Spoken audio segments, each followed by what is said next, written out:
So I have two data sets, apples and oranges. Let's do something with them. For example, let's sort them. Let's see, apples. Let's sort this by adjusted p-values, for example. So let's sort it on column 7. So sort apples. Let's now do the same thing with oranges. Maybe I want to sort them in descending order. I don't know. So I oranges. So I do this, and then maybe let's select top 10 lines. So let's select top 10 lines from this data set,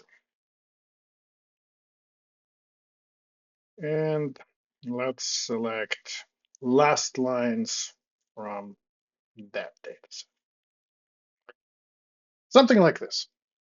Okay, so is life good? Well, I started with apples and oranges, then I sorted, okay, this, and I sorted that.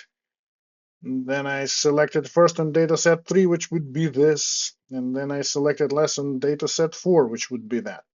And if you look carefully, just because Galaxy names files this ways, I clearly made a mistake here because I sorted on dataset 2 twice.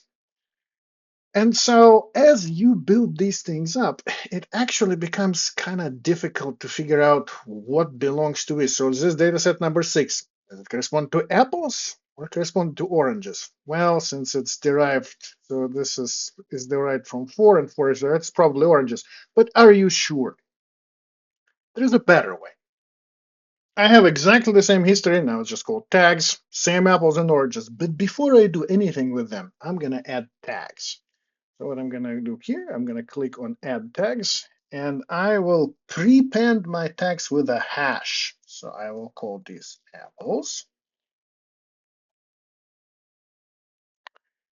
and I will call these oranges. Great. So just like in the original, I have one data set called apples, another data set called oranges. But now let's do the same thing we did before. So let's sort them first.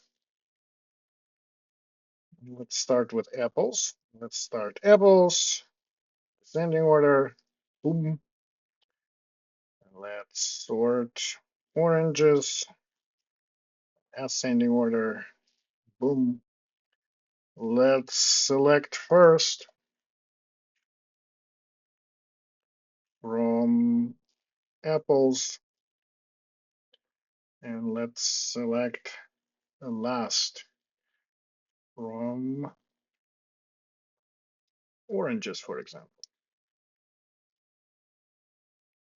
So it's all the same deal, but now you can see what originated from what, because these tags prepended with hash, they're also called name tags. They propagate. From the moment you assigned a hashtag or name tag to a dataset, it will stay with all derivatives of this dataset to the end of eternity.